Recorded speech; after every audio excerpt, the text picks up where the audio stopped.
ఏర్పాటుని స్వాగతిస్తూ ప్రజలందరూ కూడా దీంట్లో పెద్ద ఎత్తున పాల్గొంటారని చెప్పేసి తెలియజేస్తూ నాకు ఈ అవకాశం ఇచ్చినందుకు ధన్యవాదాలు తెలియజేస్తున్నా అధ్యక్ష.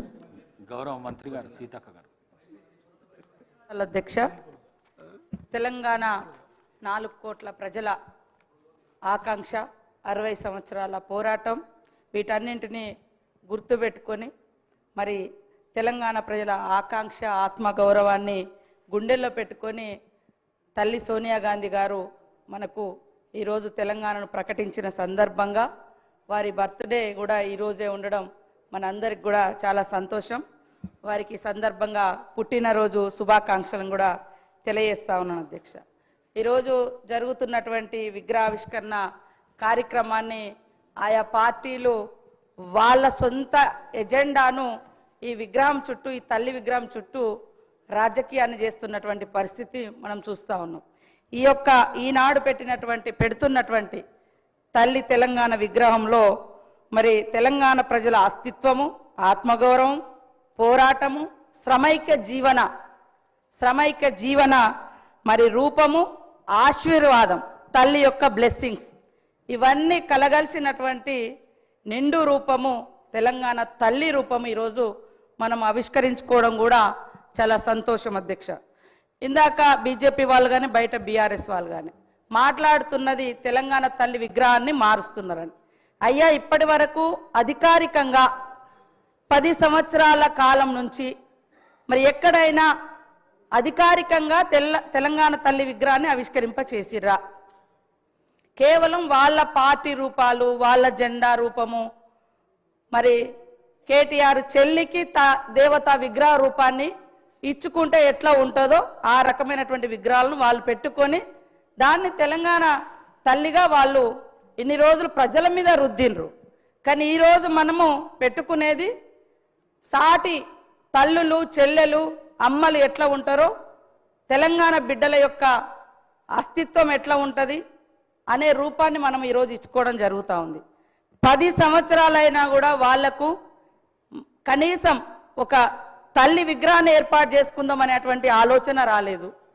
కనీసం మరి నిండు గుండెల నిండా పాడుకునేటువంటి జయ జయ తెలంగాణను ఒక రాష్ట్రీయ గీతంగా ఏర్పాటు చేసుకుందాం అనేటువంటి ఆలోచన వాళ్ళకు రాలేదు. ఈరోజు అవి మనం చేస్తూ ఉంటే మాత్రం అడ్డుకుంటా ఉన్నారు. మనం అన్నట్టుగా, మనం విన్నట్టుగా గుండెల మీద, నెత్తి గుండుల మీద కూడా మా సోదరులు కానీ సోదరిమణులు కానీ అంటే రకరకాలుగా టీజీ అని పెట్టుకుంటే మాత్రం వాళ్ళ పార్టీకి వచ్చే విధంగా బీఆర్ఎస్ పార్టీ వాళ్ళు టీఎస్గా మార్చుకున్నారు. మరి తెలంగాణ ఉద్యమంలో టీజీ అని పెట్టుకున్నది వాళ్ళ అధికారానికి రాగానే వెంటనే టీఎస్గా మార్చుకున్నప్పుడు మా సోదరులు ఎవరు కూడా మరి వాళ్ళే అధికారంలో ఉన్నారు, కేంద్రంలో ఇక్కడ కూడా ఉన్నారు బీజేపీ వాళ్ళు, కనీసం మాట్లాడలేకపోయారు. ఈరోజు ప్రజల ఆకాంక్షను ఆవిష్కరింపజేసే విధంగా జరుగుతున్న దాన్ని మాత్రము రాజకీయం చేస్తున్నారు. ముఖ్యంగా మేము తెలంగాణ కోసమే పుట్టినాం, తెలంగాణ కోసమే చేస్తామని చెప్పినటువంటి ఈనాటి బీఆర్ఎస్ పార్టీ తెలంగాణ పేరుతోటి అధికారంలోకి వచ్చిన తర్వాత ఇక ఈ రాష్ట్రంలో మాకు ఎదురేం లేదు, ఇక మేము దేశమంతా వ్యాపిస్తాం కాబట్టి భారత రాష్ట్ర సమితి అని కూడా తెలంగాణ అనేటువంటి పదాన్ని కూడా వాళ్ళు తొలగించారు. వాళ్ళు ఇవాళ మళ్ళీ తెలంగాణకు వ్యతిరేకం, తెలంగాణ అస్తిత్వానికి వ్యతిరేకం. అయ్యా, వేరే వాళ్ళు పాట రాస్తే మీరు రాష్ట్రీయ గీతంగా మనసు ఒప్పలేదు పెట్టడానికి. కనీసం ఒక్కరోజు కూడా స్కూళ్ళల్లో, బళ్ళల్లో, గుళ్ళల్లో ఎక్కడ కూడా ఆ యొక్క గీతాన్ని మీరు వినిపించడానికి, వినడానికి కూడా ఇష్టపడలేదు. ఈరోజు మా అందరికి గర్వంగా కూడా ఉంది. ఎక్కడ వెళ్ళినా కూడా ఫస్ట్ జయ జయ తెలంగాణ అని ఒక దళిత బిడ్డ రాసినటువంటి పాటను మేమందరం కూడా వింటుంటే నిజంగా మనసు పులకరిస్తూ ఉంది. అదేవిధంగా ఇక్కడ చూస్తున్నటువంటి ప్రతిరూపం తల్లి విగ్రహాన్ని కూడా చూస్తుంటే మమ్మల్ని మేము చూసుకున్నట్టుగా, మా అక్క చెల్లెలను చూసుకున్నట్టుగా, మా తల్లులను చూసినట్టుగా మాకు అనిపిస్తూ ఉంది.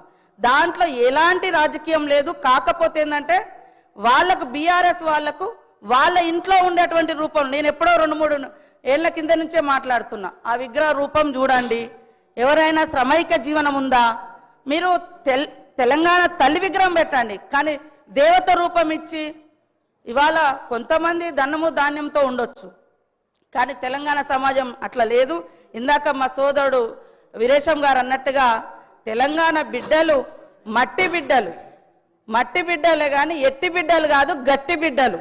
ఆ గట్టితనాన్ని, ఆ శ్రామిక తత్వాన్ని, పంటను, అదే విధంగా కష్టాన్ని కూడా అందులో చూపించినటువంటి మరి ప్రతిరూపంగా మనం చూస్తూ ఉన్నాం.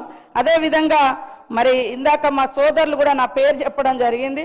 నేను ఇచ్చేది అధికారికంగా జిల్లా కలెక్టర్లకు ఎన్ఆర్ఈ చేసేస్తే వాళ్ళకి ఇస్తున్నాం, లేదా ఏమైనా గతంలో ఎక్కువ ఇచ్చిన కాడ కొద్దిగా తక్కువ ఇచ్చి ఇస్తున్నాం. ఎందుకంటే ఆల్రెడీ ఎక్కువ డబ్బులు వాళ్ళకు పోయిన కాడ కాన్స్టిట్యున్సీకే ఇస్తున్నాం, కానీ వేరే రూపంలో లేదు.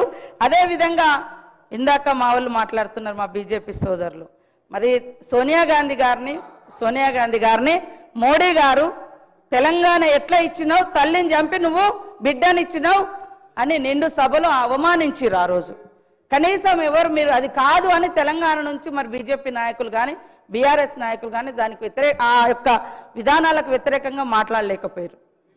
కాబట్టి మేము ఎక్కడున్నా మేము పోరాటంలోనే ఉన్నాము.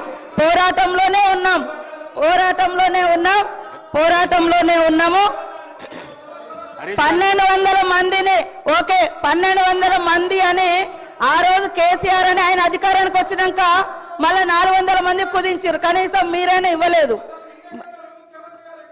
ఎక్కడ ఉన్నాం అనేది అంటే మేము ఎక్కడున్నాం? ప్రజలలో ఉన్నాం, పోరాటంలో ఉన్నాం. తెలంగాణ ఉద్యమంలో నేను కూడా జైలు వేసిన 7 రోజులు ములుగు కేంద్రంగా నిరాహార దీక్ష కూడా చేసినాం. నేను అనేది సరే అదే తెలంగాణ వచ్చిన తర్వాత కూడా తెలంగాణను కించపరిచే అవసరం అంటున్నా. మేము ఎక్కడున్నామని మేము ఎక్కడున్నామో ఈ రోజు అదే పార్టీతో మీరు అంటగలుగుతున్నారు కదా. మేము ఆ రోజున్న పార్టీతో ఈ రోజు మీరు అంటగలుగుతున్నారు కదా. ఆ పార్టీ మీద డిపెండ్ అయ్యే ఇలా కేంద్రంలో మీ ప్రభుత్వం నడుస్తుంది కదా అని నేను అంటున్నా. కాబట్టి నేను అనేది ఆ రోజైనా ఈ రోజైనా మా గొంతులు తెలంగాణ ప్రజల కోసం వినిపించినాం. నిండు సభలో సోనియమ్మను పట్టుకొని కాంగ్రెస్ను పట్టుకొని మీరు తల్లిని చంపి తెలంగాణ ఇచ్చింది ఇది కరెక్ట్ కాదన్నప్పుడు ఇవాళ ఏం మాట్లాడుతున్నారు?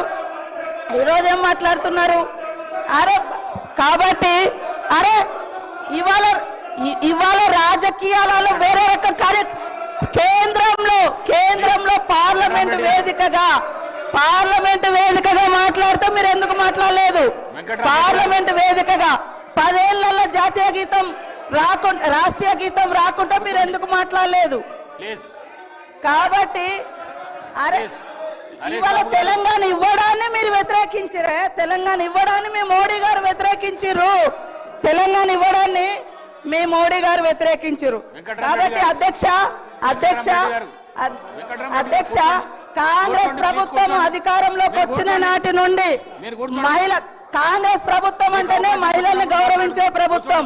ఇందిరాగాంధీ గారి కాడ నుంచి ఈ రోజు మహిళలకు ఇచ్చేటువంటి సంక్షేమ పథకాలన్నీ కూడా మహిళలను ఏ సమాజం అయితే మహిళ అభివృద్ధి జరుగుతుందో ఆ సమాజం అభివృద్ధి చెందినట్టుగా ఏదైతే మనం కొనబద్ధంగా తీసుకుంటామో ఆ విషయాన్ని మరి డాక్టర్ బిఆర్ అంబేద్కర్ గారు చెప్పిన పద్ధతిలో ఈనాటి గవర్నమెంట్ కూడా మహిళల యొక్క సంక్షేమం కోసం మొదటి నుంచి లాస్ట్ ఇయర్ ఇదే డిసెంబర్ 9th రోజు ఇదే అసెంబ్లీ వేదికగా ఇదే అసెంబ్లీ పక్కన మరి ఉచితంగా బస్సు ప్రయాణాన్ని కూడా మనం మహిళలకు ప్రారంభించిన రోజు అధ్యక్ష. ఈ రోజు వరకు 4,000 కోట్ల రూపాయలను ఉచిత బస్సు ప్రయాణానికి మనం ఖర్చు పెట్టడం జరిగింది.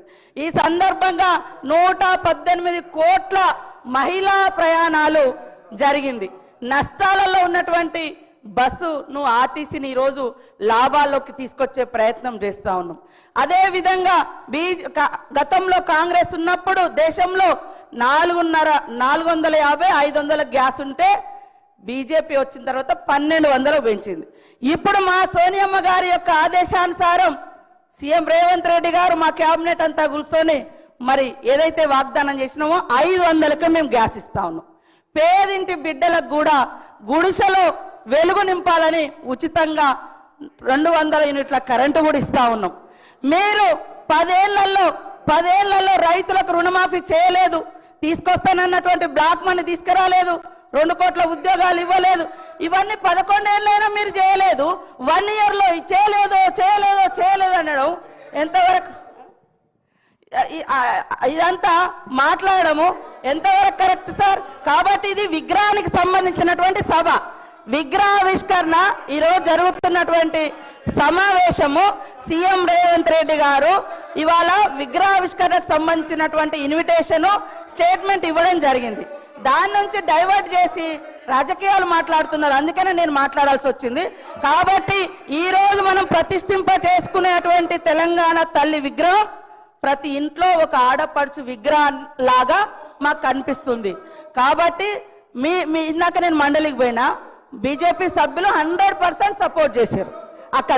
ఇక్కడ మాత్రం వీళ్ళు కావాలని రాజకీయం చేస్తున్నారు. బీఆర్ఎస్ వాయిస్ బీజేపీ వాయిస్ ఒకటే అనేది స్పష్టమవుతుంది. వాళ్ళు బయట చేస్తారు, మీరు లోపల చేస్తారు, అంతకంటే తేడా లేదు. కాబట్టి ఈ విగ్రహాన్ని తెలంగాణ అస్తిత్వ విగ్రహం ఇది. అందరూ సంతోషంగా ఈ సభలోకి రావాలి. విగ్రహావిష్కరణ